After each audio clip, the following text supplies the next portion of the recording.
Baiklah, sebelumnya Assalamualaikum warahmatullahi wabarakatuh. Di sini saya dengan Yusuf Saputra dari Prodi PGSD 4C. Di sini langsung saja saya akan menjelaskan sedikit analisis yang pertama dari bab 2, yaitu tentang eh, berkenalan dengan bilangan. Nah, di sini ada banyak hal kita dapat mengajarkan kepada siswa-siswi SD dalam mengenalkan sebuah bilangan. Jadi misalnya kita sebagai guru dalam mengenalkan sebuah bilangan itu banyak teknisnya. Jadi bisa juga dengan kita mengenalkan menulisnya di papan tulis, kemudian membacanya, kemudian eh, yang yang pertama itu membacanya kemudian menulisnya. Jadi seperti itu. Jadi di sini dijelaskan bahwa berkenalan dengan bilangan di bab ini menjelaskan bahwasanya mengenalkan bilangan 1 sampai 5, 6 sampai 10, kemudian 10 sampai 11 dan 10 sampai 15, kemudian 15 sampai 20. Jadi seperti itu. Di sini ada contohnya lagi mengenalkan bilangan. Misalnya kita ada sebuah kelereng 5 kelereng, kemudian ditambahkan dengan 2 kelereng, maka jadi 7 kelereng.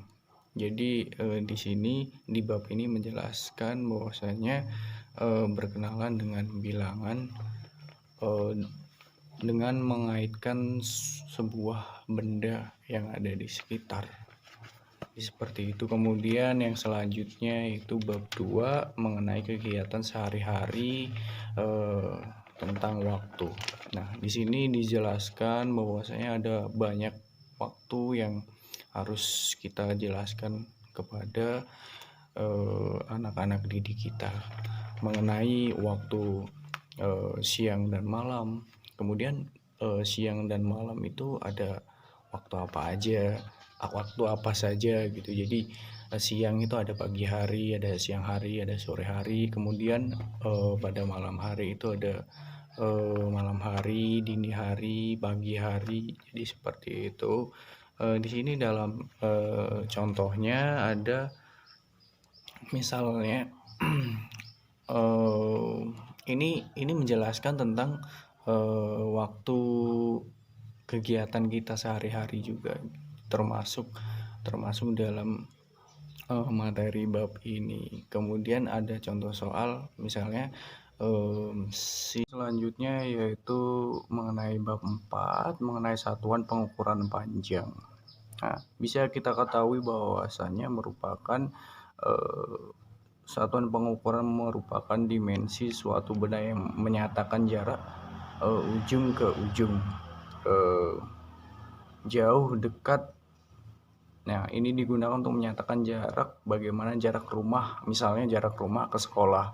Jadi di sini suatu pengukuran ini menyatakan bahwasanya seperti kita mengukur sebuah benda maupun mengukur sebuah jarak. Nah, di sini ada contoh soalnya. Bisa kita bedakan bahwasanya antara sebuah penggaris dengan sebuah penghapus itu biasanya lebih panjang. Nah, jadi kita bisa bedakan seperti itu. Misalnya kita contohkan lagi mengenai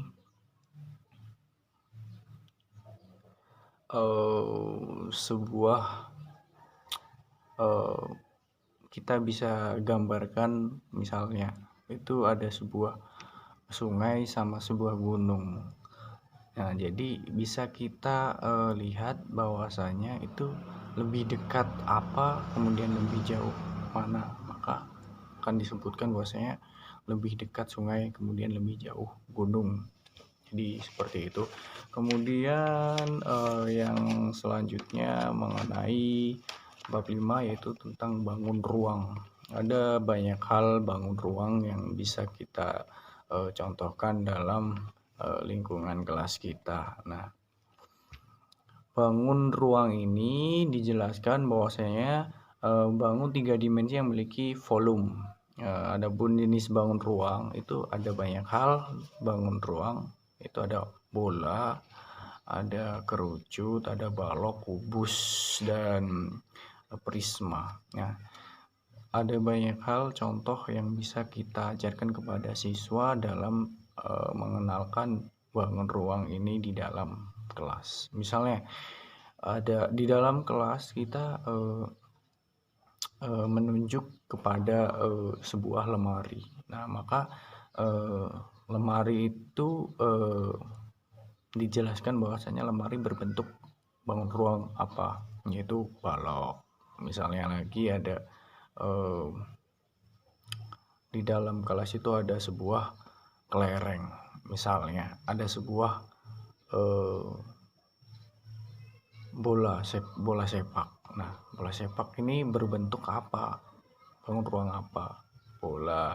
Jadi ada banyak hal dalam sebuah kelas yang bisa kita jelaskan tentang mengenai bangun ruang ini.